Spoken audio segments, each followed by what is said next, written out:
Bueno, gracias por la invitación y gracias porque, como decía recién Daniel, en este momento de mi vida fundamentalmente trabajo de decana y es una tarea que tiene una carga como las directoras de escuela que me dediqué largamente a estudiar, es muy similar. Y quiero decir que, no iba a decir esto, pero realmente en algún momento se hizo el link.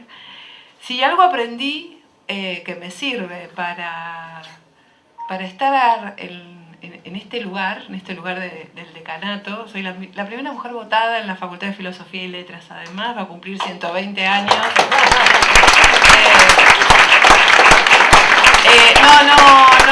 No es un aplauso para mí, es un aplauso, creo, para una lucha de las mujeres en la educación y una lucha por conquistar, que efectivamente, así como la palabra está ahí, también hay muchos otros lugares a los que hay que llegar a partir de la organización. Y aprendí mucho y creo que mis reflexiones permanentes respecto de mi propio lugar tienen que ver con haber hecho mi tesis de doctorado con maestras directoras que dirigen y aprendí el ejercicio del poder, aprendí la construcción de proyectos pedagógicos y en ese punto estoy fuertemente agradecida, ¿no?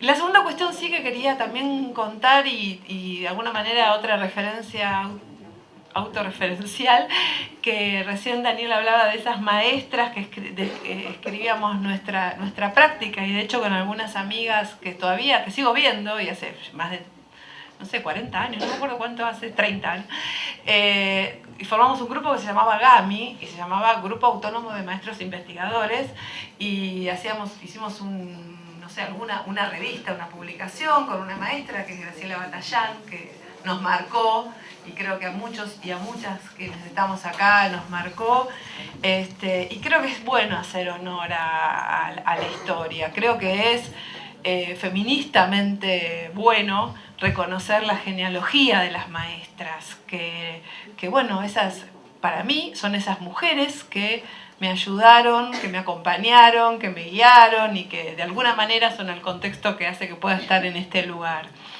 Y doy esta vuelta porque, bueno, me pasaron la publicación para este panel de apertura del próximo congreso, pero bueno, la verdad es que encuentro, además de sugerente, bien escrito, bien hecho, este material, encuentro, y ahí sí voy a hablar desde una perspectiva universitaria, encuentro un interesantísimo capital de producción de conocimiento pedagógico.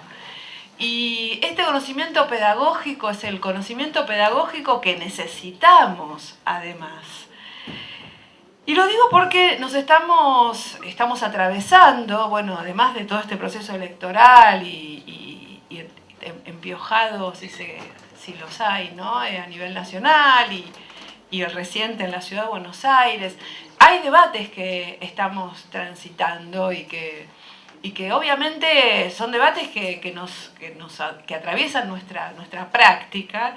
Y bueno, recién veía a Estela Maldonado y decía, ya no tengo nada más que decir, porque esa palabra, el debate vinculado con los derechos y la educación como derecho, ¿no? Y el derecho social a la educación obviamente forma parte del momento actual que estamos protagonizando, y la universidad está dentro de ese mismo discurso. Yo cada vez que puedo digo, la universidad tiene que estar en diálogo y tiene que formar parte del sistema educativo. La universidad es parte del sistema educativo, aunque no lo quiera reconocer, aunque organizacionalmente inclusive tengamos en un Ministerio de Educación una Secretaría de Educación y una Secretaría de Políticas Universitarias, con lo cual parecería que son mundos paralelos, pero el problema de la inclusión, permanencia y finalización es un problema que es de todos los niveles de la educación y en muchos sentidos son son problemas comunes, solo que también tienen la especificidad que tiene que ver, obviamente, con la institución y con su historia. Uno de los problemas comunes que creo que tenemos es poder pensar que inclusión no es pensar que vengan a mí, que vengan a nosotras, a nosotros, sino pensar dialécticamente cómo nosotras, nosotros, nuestra institución se modifica a partir también de una relación dialéctica con ese otro o esa otra. Para decirlo de otra manera, si nosotras, nosotros decimos vengan a, por ejemplo, a la universidad o al nivel secundario y permanece estrictamente igual a lo que era, lo más probable es que fracasemos en nuestro proyecto de inclusión, porque justamente el enorme desafío es rediscutir nuestras propias prácticas y nuestras propias instituciones. Y en este sentido, por eso digo que veo en estos trabajos una problematización justamente de cómo esta inclusión se realiza, se concreta dialógicamente con sujetos que están viniendo y sujetos que están acogiendo, recibiendo y que producen una cosa nueva. Lo que también estamos discutiendo en común, y creo que la universidad también lo está discutiendo, es el famosísimo problema de la calidad. ¿Qué es la calidad? Y en un contexto en que la crítica, no solamente a partir de los resultados de las pruebas PISA, cuando aparece la prueba PISA, o la crítica vinculada con interesadas observaciones en relación con el presupuesto en la universidad es crítico, porque todas las miradas están puestas en que el presupuesto universitario es demasiado alto, y por supuesto en el sistema educativo, y la famosa crítica del financiamiento y las suplencias y toda la mirada economicista. No obstante, justamente lo que está de alguna manera siendo discutido para nosotros cuando medimos calidad es qué significa ¿no? que estén en nuestras instituciones aprendiendo. ¿Y aprendiendo qué? O sea, también esa pregunta creo que se están preguntando y nos estamos preguntando en común.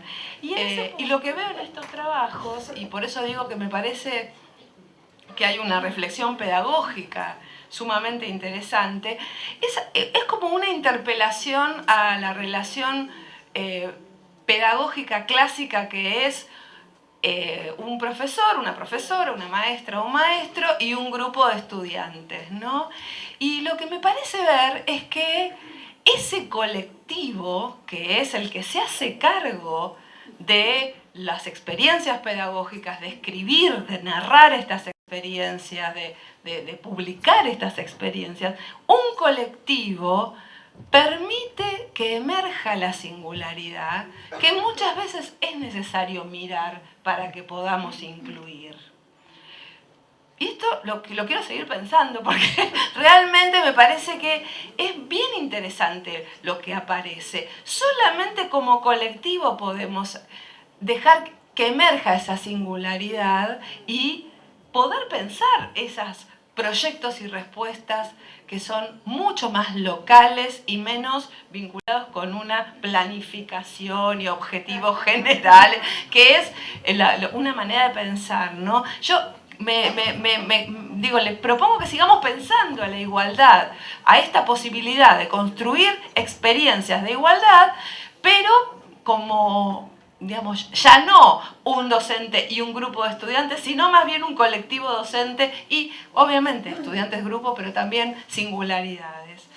Otra cuestión que me parece que se está también discutiendo, y que se discute mucho en los artículos, en los trabajos, y que van en dirección a problematizar qué investigamos y cómo investigamos, es otro concepto que creo que tenemos que defender con uñas y dientes, que es que el conocimiento es un bien social, que el conocimiento... y esto lleva a muchas discusiones, algunas súper interesantes. Alguna vez participé en un encuentro sobre derechos de autor, ¿no? y como siempre hay muchas posiciones, pero hay una posición bastante interesante, bastante extrema diría yo, que es una compañía que dice, ¿quién es autor? ¿Quién es el autor o la autora? ¿No?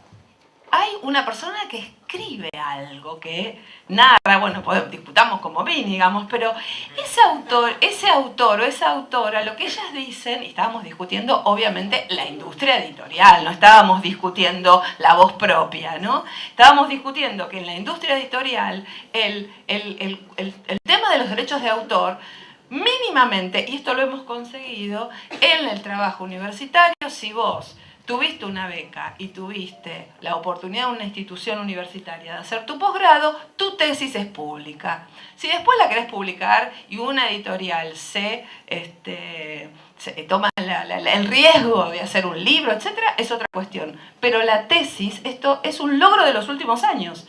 La tesis es pública si tuviste una beca, si lo hiciste en un ámbito de una universidad nacional, y de alguna manera estamos dando cuenta no tanto de la cuestión del autor, porque esto es extremo, que no hay autores, pero sí del conocimiento como un bien público que públicamente no solamente se construye mirando en diálogo con el territorio, sino que también circula públicamente, ¿no?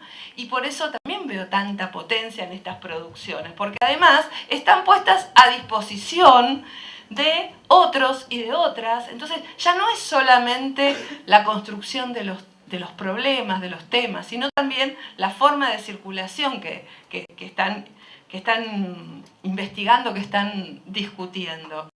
Y una última cuestión, y recién mirando a Estela, me acordé también de un episodio que me pasó hoy al mediodía, que estaba entrando a un lugar y escucho que alguien dice, tiene que ser alguien de ciencias de la educación. Entonces miro, y era un profesor que era como, nosotros fuimos la oposición de ese profesor en la facultad, y le estaba explicando a un chico alemán.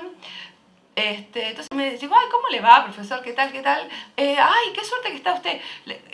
Breve, explíquele por qué bajó el nivel del secundario. Y yo le dije, no bajó el nivel del secundario. No bajó el nivel del secundario. Y creo que a donde tenemos que apuntar también es a mostrar la producción, no solamente entre docentes. No solamente entre docentes, porque cuando este profesor dice bajó el nivel, obviamente compró el discurso de PISA, compró el discurso de La Nación o de Clarín. A mí me da la impresión de que justamente las políticas de inclusión, la posibilidad de democratización profunda que tiene que ver con pensar el conocimiento como un bien social, es un patrimonio con el que tenemos que lidiar, nosotros tenemos que defender y dar esas discusiones, dar esos debates, no dar por sentado que se supone que sí, que está bien, que la educación secundaria es obligatoria, muy bien, pero que la responsabilidad, como decía Estela, es que el Estado garantice que culminen. Y lo mismo pasa con la universidad, que no es obligatoria, pero la universidad, desde el año 2008, está incorporado la educación superior dentro del derecho a la educación, y por lo tanto también tenemos que defender. ¿Cuáles son los problemas a investigar? ¿Y quiénes investigamos?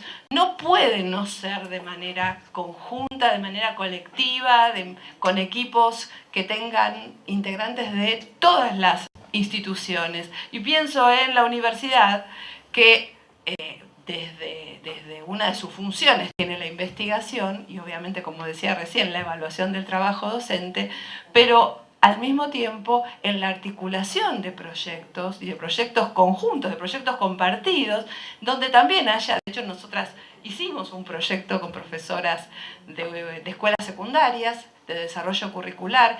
Me parece que esto lo que muestra es un analizador de una legislación que es muy avanzada, muy interesante, muy progresista, podríamos decir, pero que evidencia una falta de acumulación en cada una de las materias escolares. ¿Qué es la educación sexual? ¿Cómo incorporamos la perspectiva de género en lengua y literatura, en biología, en formación ética y ciudadana? ¿Cómo lo hacemos? Ese conocimiento no está. Y bueno, no es ni bueno ni malo. Lo que estoy diciendo es, tenemos que hacerlo. Hay una enorme cantidad de temas y problemas para trabajar en conjunto. Y bueno, en esta apertura de este congreso y en estas preguntas que se están planteando desde hace tantos años, creo que vale la pena seguir apostando por la producción colectiva, por la organización de colectivos, por la comunicación y la circulación de la producción y sobre todo por reconocer que el proyecto de la justicia es un proyecto que no puede dejar a nadie afuera. Bueno, gracias.